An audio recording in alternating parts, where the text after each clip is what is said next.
Começa agora o programa Cerebrando, o seu podcast de teologia. Cerebrando, fé e razão em um só pensamento.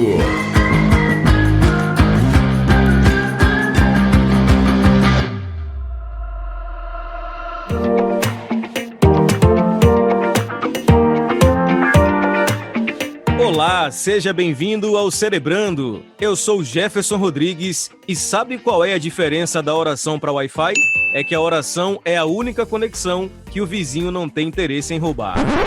Esse é o podcast Cerebrando de número 6, o seu podcast de teologia. Cerebrando, fé e razão em um só pensamento. No programa de hoje, vamos falar sobre os sofismas da oração.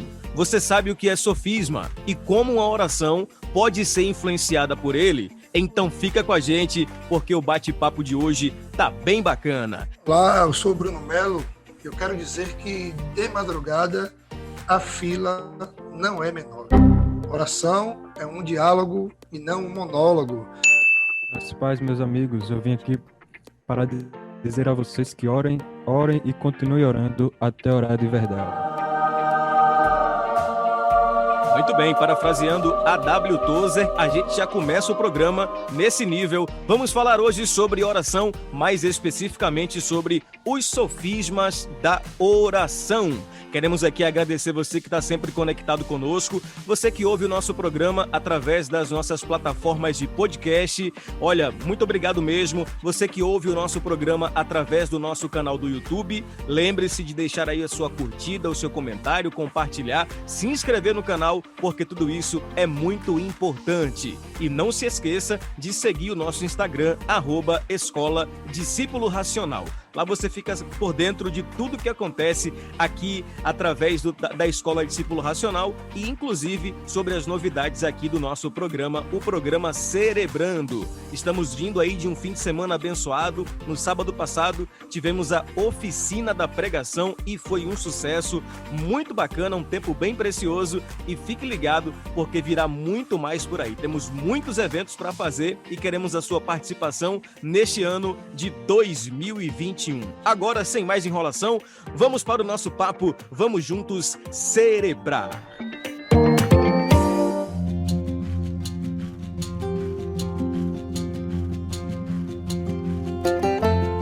Muito bem, meus amigos, começando aqui então o nosso bate-papo de hoje. Hoje vamos falar, como já disse no início, sobre os sofismas da oração. E ligando aí essas duas temáticas, vamos chegar a uma definição do que é sofisma e do quanto ele pode ser prejudicial no âmbito da oração. Eu já queria começar, Pastor Bruno, definindo o que é sofisma. Talvez o ouvinte que está ligado aqui no programa, ele não tenha muita similaridade com essa palavra ou nem sequer ouviu falar, mas certamente o conceito prático ele conhece. Vamos juntos aí então definir o que é sofisma, para que a partir disso a gente possa definir o caminho da oração.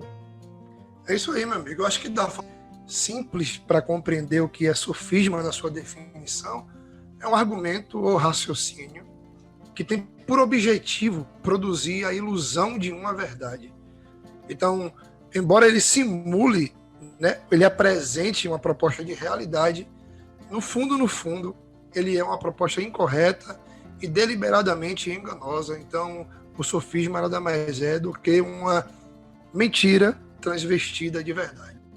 A ideia do sofisma como um todo é exatamente essa, né? É apresentar uma mentira como se ela fosse verdade. E a gente percebe isso na maneira prática, né? Como falei, talvez o ouvinte ele não tenha ouvido falar sobre esse termo, mas na prática o sofisma ele é bem verdadeiro. Tem frases que caracterizam o sofisma, como por exemplo, Deus é brasileiro, mas de tanto ser repetida, ela acabou impregnando e parecendo ser verdade. Então, um sofisma, sobretudo, como definiu o pastor Bruno, é aquilo que tem aparência de verdade, mas a sua essência ela é corrompida, é uma essência mentirosa. O problema é que de tanto se repetir esse conceito, ele acaba dominando o subconsciente coletivo e impregnando como se fossem verdades. O grande perigo dos sofismas é que eles apresentam, como a Bíblia fala, uma aparente sabedoria. Porém, apesar de ter uma certa lógica, na mentalidade humana, na mentalidade do homem, ele apresenta na realidade uma estrutura inconsistente, incorreta e enganosa. Isso faz com que a aplicação de sofisma nos nossos dias nos leve a uma espécie de farisaísmo moderno. E uma vida hipócrita é totalmente prejudicial em qualquer área da nossa vida, tanto na questão religiosa quanto na questão social também. Esse comportamento hipócrita que o sofismo traz não faz bem para nós em nenhuma das áreas de nossas vidas. Muito bem, definido então o que é sofisma, a gente vai levar essa ideia aplicada ao campo da oração. E se tem uma área que é extremamente afetada pela ideia do sofisma, é justamente essa área da oração. E o nosso propósito hoje aqui nesse bate-papo é definir exatamente o que é orar. E, na verdade, não só isso, mas desfazer alguns sofismas concernente à oração. Nas nossas falas aí de abertura, a gente até falou um pouco sobre isso. O pastor Bruno falou que oração não é monólogo, é diálogo. E é interessante, pastor Bruno, que a gente defina bem o que é oração a partir de uma perspectiva cristocêntrica e bíblica, como nós podemos encontrar em Mateus 6, a partir do versículo 5 ao versículo de número 8, fica aí a referência para que o ouvinte possa depois ler. E aqui a gente já começa falando, pastor Bruno, sobre erros básicos na forma de orar. E olha a palavra, são básicos, porque realmente são erros recorrentes e que a gente acabou desenvolvendo a partir destes sofismas. Na verdade, a abordagem sobre a oração é um dos temas mais importantes da vida cristã. E por mais que seja disseminado em grande escala, tem um peso de uma cultura descontextualizada muito grande frente àquilo que a Igreja de Cristo ela foi convocada pelas Escrituras a viver, ser e manifestar. E é interessante essa pedagogia da referência do texto, né? Porque Jesus ele vai nos começar ensinando o que não devemos fazer, né? Então é aquilo que chamamos de uma pedagogia reversa. Ele começa eliminando o errado para só depois apresentar o certo. E dentre as posturas reprováveis do nosso Senhor, está justamente o que nós vemos muito hoje, então, na rede social. Não orem como os hipócritas, porque eles fazem isso orando na frente das sinagogas, nas esquinas, a fim de serem vistos. Veja, meu amigo, e Jesus vai deixar mais um recado dizendo que eles já receberam a sua recompensa. Na época do Instagram, da visibilidade, da autopromoção, tem muita gente produzindo uma realidade espiritual, trazendo um espetáculo da fé, sem entender que um princípio doutrinário condena tal postura. Muito bom. Olha, outra ideia condenável por Jesus em suas palavras nesse texto é a ideia de que é totalmente errado construir ou tentar construir uma reputação religiosa através da prática da oração. Jesus definiu isso muito bem dizendo, a fim de serem vistos. Ou seja, a motivação do orar é totalmente errada e equivocada nesse sentido. E isso me faz lembrar muito o texto de Lucas 18, quando a Bíblia apresenta o fariseu e o publicano orando. E o texto vai dizer que o fariseu orava de si para si mesmo. Essa expressão ela é enigmática, ao tempo que ela revela muita coisa, porque ele estava orando de si para si mesmo. Em outras palavras, ele estava mais preocupado em lembrar-se de suas virtudes e com os que os outros ouviam como ele falava com Deus e não propriamente dito como ele falava para Deus. E aqui fica a pergunta, aonde está o nosso coração? Então, essa preocupação de construir uma relação ou uma reputação religiosa na prática da oração também é condenada por Jesus. E Silas, a Bíblia ainda vai apresentar, Jesus ainda vai diagnosticar um outro problema aí nesse texto, quando ele fala sobre que existe um problema quando tudo está centrado em mim. É o que ele vai dizer aí quando ele diz que já receberam a sua recompensa. O próprio Jesus, nesse texto, ele já vai mostrar qual é o grande perigo da pessoa se comportar dessa maneira na oração. Quando a pessoa centra tudo nela, a recompensa vem dela mesma. E quando nós olhamos para nós e vemos que não somos nada, que somos pó, a nossa recompensa não passará disso. A nossa recompensa não será alcançada com relação, expectativa nenhuma a Deus ou relacionamento com Deus, mas se tornará em nós mesmos. E essa é a pior notícia que pode ser dada para alguém que ora dessa maneira, é que a recompensa vem de nós mesmos. E eu achei interessante o que você falou, que o fariseu ele orava de si para si mesmo. E tem um comportamento muito, muito comum nas pessoas que trazem uma religiosidade acima de uma vida verdadeiramente santa, que é o de orar para o desencargo de sua consciência. Ele talvez não ore para ter um relacionamento com Deus, talvez ele não ore para fazer petições, não ore para se mostrar o que é a Deus, mas ele ora simplesmente para trazer para tirar um peso de sua consciência, o peso de que ele está orando, o peso de que ele está fazendo mais uma obrigação religiosa e não com um prazer de relacionamento ou de estar mais aberto para com Deus, mas sim de cumprir mais um rito religioso, de estar orando e assim trazer um alívio de carga da sua consciência, estando seguindo ali mais uma regra que se impõe religiosamente. Muito bom. Pastor Bruno, quando a oração está centrada em si mesmo, naturalmente se acaba desenvolvendo um tipo de vocabulário na oração também extremamente humano, nessa linha antropocêntrica. E aí tem algumas frases que são categóricas nisso, né? As pessoas orando dizem, eu vou orar para o inferno ouvir, e tais afirmações incorretas. Quando o centro é o homem, naturalmente a oração ela acaba sendo humanizada até nas suas palavras e afirmações. Meu amigo, é interessante como oração deveria ser um assunto que nós dominássemos, e é justamente o palco de muita coisa estranha, digamos assim, porque como essas frases que você acabou de falar, nós vemos muito essa declaração das pessoas e muitas vezes daqueles que têm um microfone em mãos, dizendo, declare alto para o inferno ouvir. Aí você olha para isso e vai para a Bíblia. Jesus fala assim, entre no seu quarto e fale com seu pai. E aí a grande distância entre o que a Bíblia orienta a fazer para que os homens produzem em nome do ativismo religioso é gritante. Enquanto uns mandam gritar para o inferno ouvir, Jesus fala que eu entro no quarto e fecho a porta para o meu pai me ouvir. Então, é diante dessa realidade que nós percebemos que os sofismas eles têm transformado verdades eternas em fragmentos descontextualizados de uma cultura religiosa.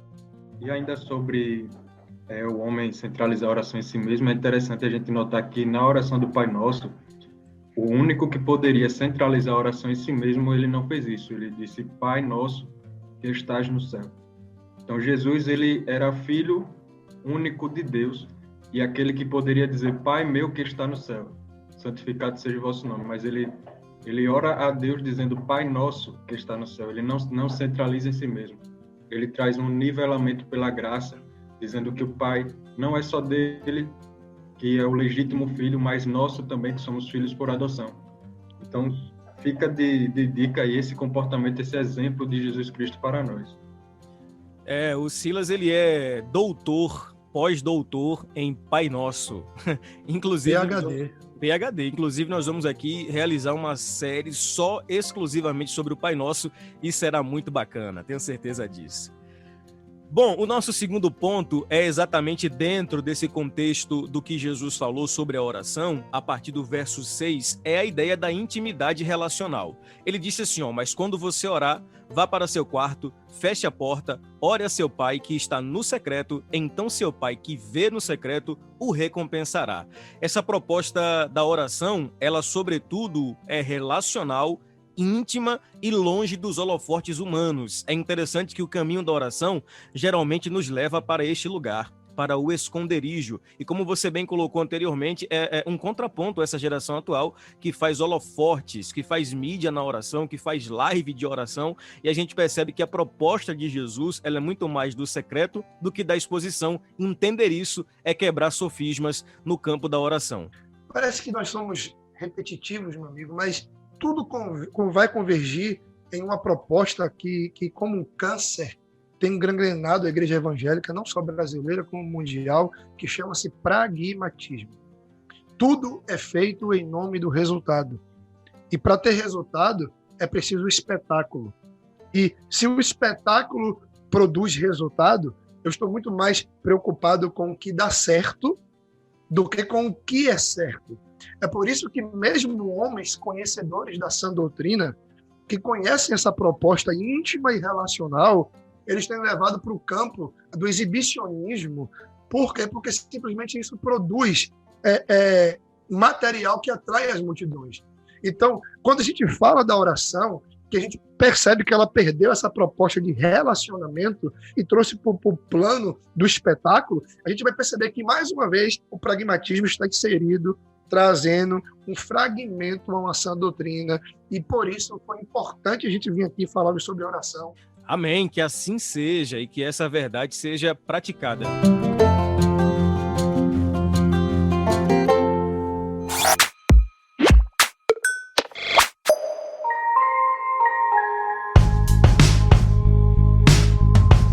Ô, Silas, é interessante a dinâmica textual desse verso 6, porque ele vai dizer o seguinte: Jesus disse, quando você orar, vá para seu quarto, feche a porta e ore, ou seja, fale a seu pai que está no secreto. Então seu pai que vê no secreto o recompensará. Interessante que ele fala assim, fale com seu pai no secreto que ele vai te ver no secreto e vai lhe recompensar. A lógica seria que o teu pai que te ouve no secreto vai te escutar, mas não é isso que Jesus diz. Ele fala que ele lhe vê, porque a oração tem muito a ver não apenas com o que eu falo, mas com aquilo que eu sou. É a questão do estar, não apenas do falar por falar. Porque muitas das vezes ele não está nem interessado nas minhas palavras, mas na minha presença, na minha pessoa. E a gente precisa definir isso, porque tem muita gente que acha que oração é uma repetição básica, e isso, na verdade, é uma tagalerice religiosa. É uma pessoa que só consegue repetir palavras e não consegue alcançar e acessar o coração do Pai. E é interessante a gente notar com relação a essa questão de oração extensa, oração longa, que em nenhum momento a Bíblia ela incentiva nós a ficarmos repetindo isso.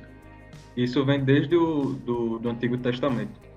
Um personagem que muitos pregadores gostam de pregar é sobre Elias, e ali a gente vê um exemplo do que é a oração, de que não se importa com a duração, muitas vezes também não se importa com a forma, né? Claro que sendo com reverência, mas com relação à duração, ali tem um belo exemplo, quando Elias ele propõe o desafio aos profetas de Baal e eles passam um tempo longo orando, clamando ao Deus Baal, e ele não ouve, não responde, e Elias, ele com poucas e simples palavras, Deus ele responde a oração de Elias. A Bíblia em nenhum momento vai nos incentivar a ficar repetindo, a ficar fazendo uma repetição, pelo contrário, ela ainda vai ser enfática em dizer, no verso 7, que vem logo após o verso que Jefferson citou, a Bíblia vai dizer que quando oramos, não devemos ficar sempre repetindo a mesma coisa, como fazem os pagãos, porque eles pensam que por muito falarem serão ouvidos. Isso também traz uma reflexão para nós de que a soberania de Deus é o que prevalece até mesmo em nossas petições, porque não é pelo muito falar, mas sim pela vontade de Deus. É o seja feita a tua vontade que aparece na oração do Pai Nosso. Então não adianta a gente ficar repetindo demais, porque não será pelo muito falar que seremos ouvidos, mas é mais vantajoso e mais inteligente alinhar o nosso coração com Deus através da palavra, para que aquilo que nós expressamos em oração seja de acordo com a vontade dele, de acordo com o que a palavra dele diz. Assim, uma oração ela é muito mais fácil de ser ouvida. O processo de extensão ou duração da oração, ela não coopera com a proposta bíblica de oração. A proposta bíblica de oração é relacionamento. As orações extensivas, elas apontam para reputação, não relacionamento. E a reputação religiosa, fruto de uma vida, aspas, de oração, ela é questionável até pelos frutos dos que ostentam tal título. Porque Jesus disse, aprendei de mim que sou manso e humilde. E essa turma que se orgulha de uma disciplina mais aguerrida de orar muito tempo, é uma turma que se sente mais espiritual do que os outros. E a minha pergunta, professor Jefferson, é como é que alguém pratica uma vida relacional para ser semelhante ao Cristo? E o fruto dessa vida me coloca totalmente destoado do caráter dele. Então, você conhece muita gente que é arrogante, prepotente, que tem um olhar de julgar, que se acha mais espiritual, que está até mesmo acima de uma liderança espiritual, pelo fato de ser disciplinado nas orações extensas. Porém, a produção desse caráter aponta mais para Adão, o homem caído, do que para um cristão. Porque Cristo é humilde, Cristo é simples, né? Cristo serve de todos. E como é que uma vida de oração vai construir em mim um caráter totalmente distante do que foi o dele? Então, a duração extensiva da oração aponta mais para a reputação religiosa do que para a vida relacional. E é por isso que a gente vai ver, como o Silas falou, várias traduções, RVC, NVI, TLA, e é sempre, não sejam repetitivos, não falem por falar, não usem muitas palavras, não usem de vãs repetições. Quer dizer, as pessoas trocam uma orientação bíblica para poder ir de encontro a esses pseudos orientadores que produzem uma realidade segundo os seus interesses e não a realidade eterna. Isso é muito interessante, porque as pessoas que têm esse comportamento, elas aliam tanto os dois aspectos que a gente já falou, a questão da duração com o orar em público, para poder fazer da oração um palco. Quando Cristo ele faz da oração um altar. Quando Cristo ele vai orar o Pai Nosso, ele fala: Pai Nosso que está no céu, santificado seja o teu nome. Ele se refere a Deus. E para que o nome de Deus seja santificado, em Ezequiel 36 a gente vai encontrar um exemplo na vida da gente. Então ele está oferecendo a vida em altar para que o nome de Deus seja santificado através da vida dele. Pai Nosso que está no céu, santificado seja o vosso nome. Venha a nós o vosso reino, seja feita a tua vontade. Em oração ele oferece em todo momento a vida dele em altar. E as pessoas que têm um comportamento contrário de querer mostrar santidade através das palavras que se usam em oração, nas suas altas orações e suas longas durações, fazem o contrário. Elas invertem um papel de altar na oração e colocam um papel de palco, só que quem está em cima desse palco é a própria pessoa. É daí que ela recebe aquela recompensa que foi falado no início do podcast. A recompensa vem dela mesma. Se o aplauso que ela recebe é apenas aplauso que ela vai receber. Se a aprovação religiosa que ela recebe é apenas isso que ela vai receber. Se é para ser visto bem diante dos homens, é apenas diante dos homens que ela vai ser vista, mas não diante de Deus. E aí está o grande perigo. Nós não podemos trocar o papel de altar na oração por um papel de palco, em que nós estejamos no centro e não Deus. Sobre essa questão da expressão santificado seja o teu nome na oração do Pai Nosso, Lutero vai trazer uma seguinte abordagem sobre isso, é que o nome de Deus é conhecido por aquele que ora. É por isso que é declarado santificado seja o teu nome, porque não se ora por qualquer coisa que não se conhece. Isso fala sobretudo de um entendimento, de uma consciência a partir do que é oração. Karl Barth, ele vai chegar a dizer com relação a essa ideia de oração prolongada, que todas as orações feitas unicamente com os lábios não são somente supérfluas, mas desagradam a Deus. Elas não são somente inúteis, mas são uma ofensa contra Deus. Ainda neste livro, Karl Barth vai citar Calvino, e Calvino vai ser ainda mais enfático. Ele vai dizer que tal oração, ou seja, feita de modo prolongado e sem conteúdo, não é uma oração, é sobretudo uma ofensa contra Deus.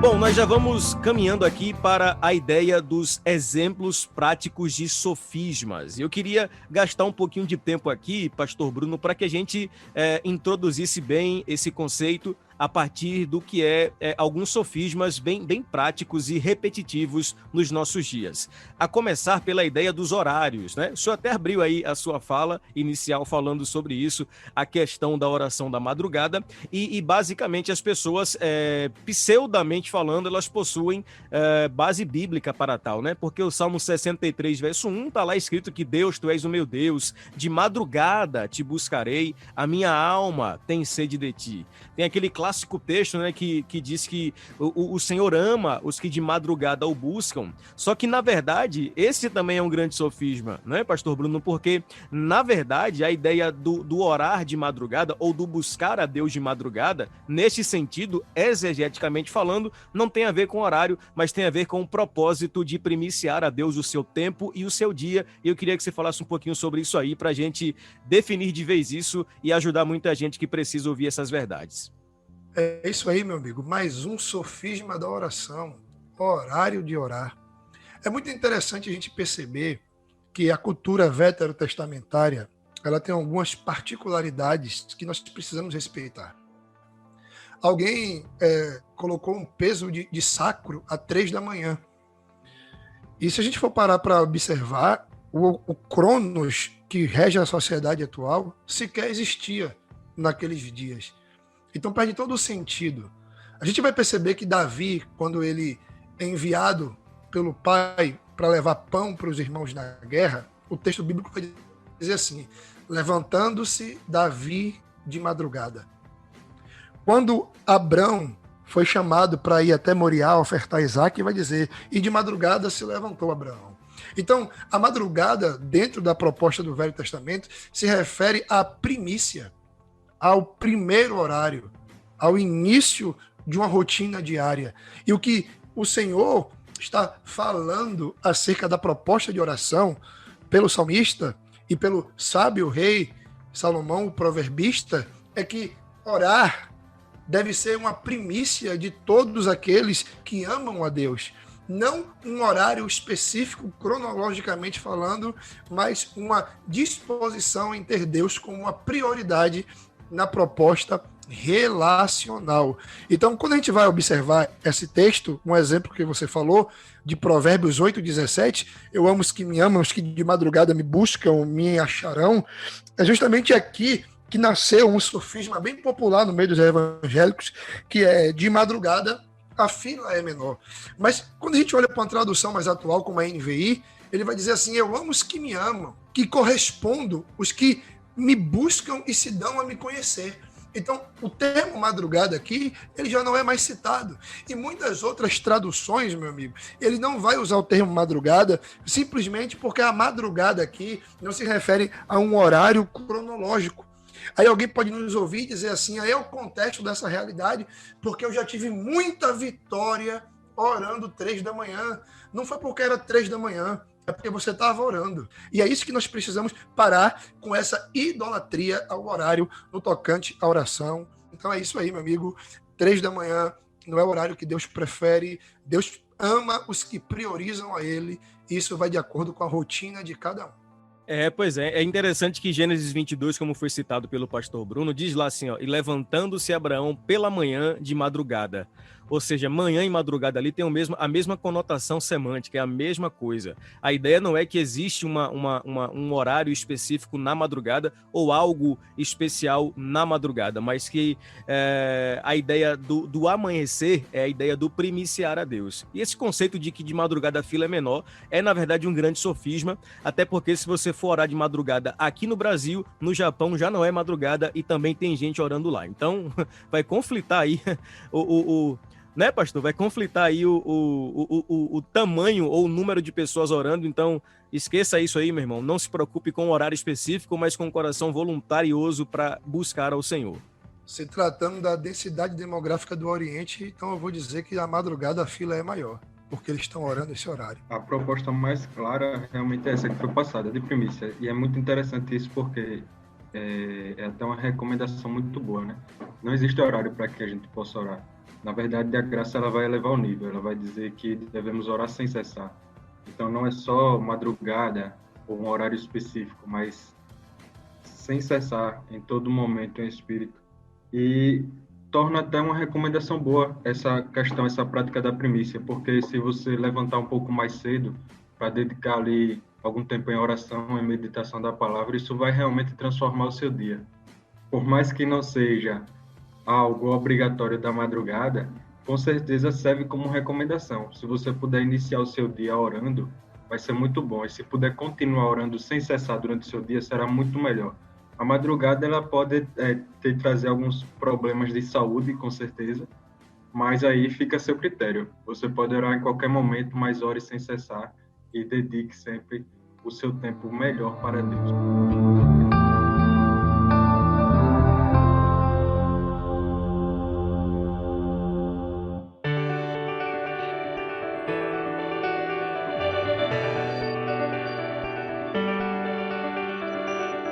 Muito muito bom mesmo. Gente, é interessante como o campo da oração, ele é bombardeado por sofismas, e outro deles é exatamente a ideia dos lugares para orar, ou da posição correta, a posição corpórea correta para orar. A gente encontra pessoas que vão desenvolver a síndrome da mulher samaritana, né? Ele acha que o lugar certo para orar ou é no templo, ou é no monte, ou é na sinagoga, e tem toda uma indumentária religiosa para orar, joelhos dobrados, voltados para Jerusalém ou para a igreja. E tem uma frase que o pastor Bruno já destacou, que eu quero mencionar ela aqui, que é bem interessante. Ele fala que qual o sentido de joelhos flexíveis e um coração endurecido? Essa frase, pastor Bruno, ela é libertadora, porque, de fato, tem muita gente que confia na oração como um fim em si mesmo e não no poder de Deus especificamente. Por isso ele cria toda essa liturgia indumentária sobre a oração, sobre posição, sobre lugares, mas na verdade fica essa pergunta: qual o sentido de joelhos flexíveis e um coração endurecido? Pois é, meu amigo. Eu já fui adébito em um momento da minha vida à oração do monte, a ponto de toda vez que a minha oração fosse algo muito contundente, eu iria para o monte orar, porque eu acreditava piamente que no monte eu teria resultados extraordinários, mesmo vivendo na configuração da graça e ouvindo Jesus dizer que eu devo orar no quarto. Eu mantinha esse padrão que é veterotestamentário e geograficamente se justifica, né? Vale a pena trazer esse adendo para poder as pessoas entenderem. E por que tanta proposta de oração no monte no Velho Testamento? Porque toda a proposta de Israel é cercada de muitos montes. E o que eles faziam nos montes é justamente o que o quarto me proporciona: tranquilidade, né? A solitude, o ambiente sem nenhum tipo de interferência externa. E como naqueles dias, dentro daquele padrão cultural, não era possível, os homens de Deus se ausentavam do convívio social e iam se isolar nos montes para ter um particular relacional com Deus. Então hoje, meu amigo, aqui no Brasil, dentro de um padrão familiar, de uma casa de um cristão, eu posso fazer do quarto o meu monte, sim. Então, pastor, mas eu gosto de ir para o monte orar. Se você gosta de ir para o monte orar, é um direito seu. O que você não pode é trazer a alusão de algo específico para o monte, porque a gente entra no campo da idolatria. Vamos falar em um futuro próximo sobre isso aqui. Então, o monte não tem nada de especial, tá bom? E nós precisamos nos conscientizar disso. Então, partindo desse princípio de lugares, a gente entra naquilo que as pessoas trazem vivo. Daniel orou 3 vezes. E a graça, pastor Jefferson, ela vai trazer uma proposta muito mais desafiadora do que a lei. Se Daniel tinha que orar 3 vezes ao dia, o apóstolo Paulo, em uma admoestação apostólica, ele disse: ore sem cessar. Então, se 3 vezes ao dia resolvia na velha aliança, agora, meu amigo, não é o suficiente, porque oração não tem nada a ver com um lugar, com uma forma corpórea, tem a ver com a vida relacional, e orar sem cessar está em constante relacionamento, desfrutando da vida de Cristo através do Espírito que reside em nós. Em resumo, não é onde, quando ou como, e sim por que nós oramos. E o que está em Tessalônica, eu só vou trazer um reforço, está também escrito em Éfeso. O apóstolo Paulo vai dizer: orem em todo o tempo, com toda oração e súplica no Espírito. Mantenham-se atentos, sempre orando pelos santos. Ou seja, essa proposta da oração sem cessar, ela é uma realidade bíblica apostólica. E como o senhor vinha falando com relação a passar horas exposto à comunhão, é bem saudável a gente frisar aqui que não é proibição ou crítica a quem ora por longo tempo, mas qual a motivação dessa oração, né? Será que a motivação dessa oração é para você acumular pontos no céu, como tem muitas pessoas, muitos crentes que acumulam pontos através de suas atitudes, né? E aí ele vai dizer que tem crédito com Deus e muitas vezes exigem o pagamento desse crédito de Deus. Então não é uma crítica a quem ora por muito tempo, não é uma crítica por quem se dedica bastante em oração, cronologicamente falando, mas em relação à motivação. Qual a sua motivação? Isso aí é espontâneo? É algo relacional? Ou é algo que você está fazendo como uma penitência, como um pensamento de acumular crédito com Deus, se é que isso é possível, e mostrar, assim, a sua santidade exposta em um palco e não a sua miserabilidade exposta em um altar. Ô, Silas, foi fundamental essa colocação, porque mais um sofisma a ser combatido é a oração que promove meritocracia. Normalmente essa turma débita aos montes, às guerras, tudo isso ele gera na especulação do mérito. Eu estou 7 dias no monte, Deus vai abrir a porta. Eu vou fazer 3 segunda-feiras de vigília e Deus vai libertar o marido. Gente, é graça. E se é graça, eu não mereço. Então, toda a proposta de oração que se manifesta de penitência religiosa, de obrigatoriedade e com transfundo de mérito ao homem é herético, porque a expressão da oração ela tem que fluir de seios de graça e nada mais é do que uma expressão de uma comunhão relacional.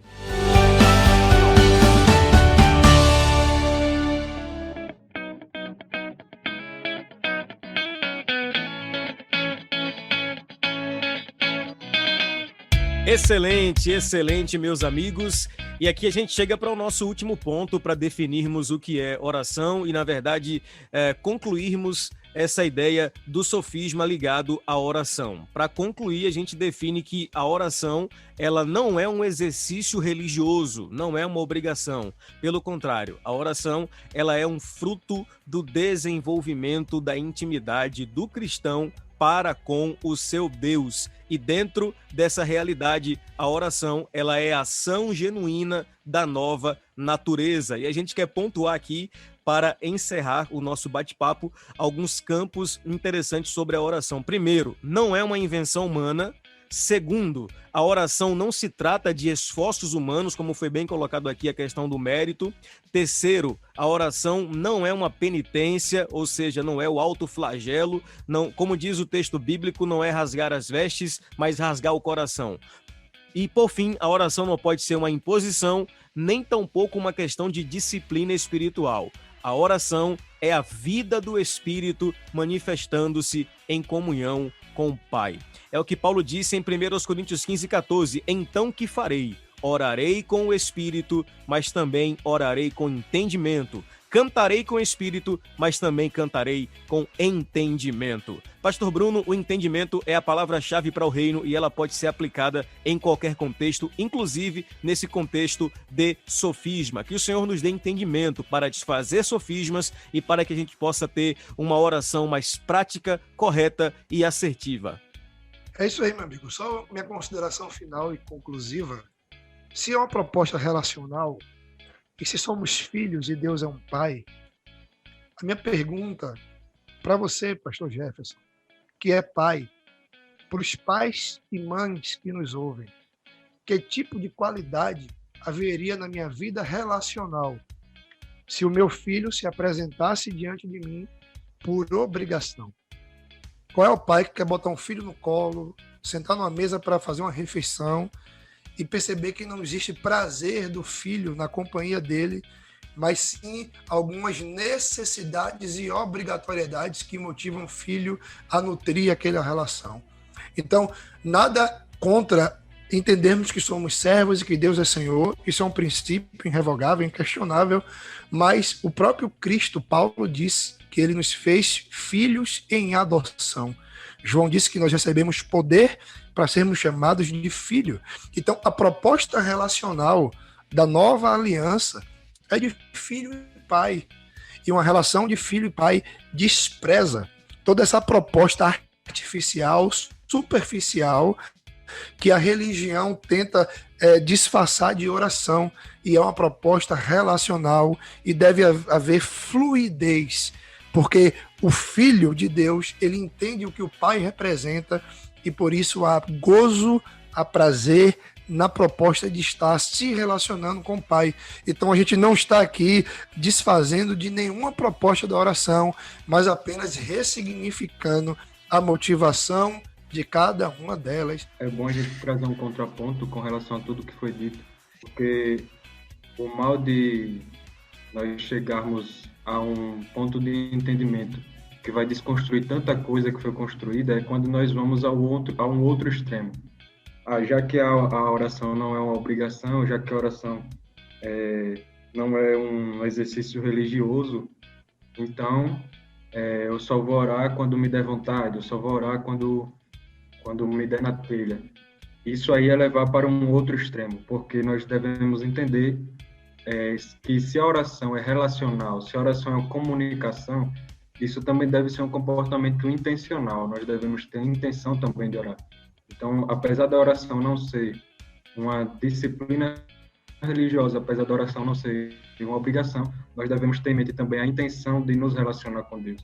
E de muitas vezes nos mover através disso para poder conversar com Deus. Isso acontece não só em oração, mas em toda a relação que precisa de comunicação. Nós devemos ter a intenção de nos comunicar com o nosso vizinho, com nossos familiares, com o cônjuge, com o filho, com o pai. Se nós não tivermos essa intenção, a prática da oração ela vai se esvaindo.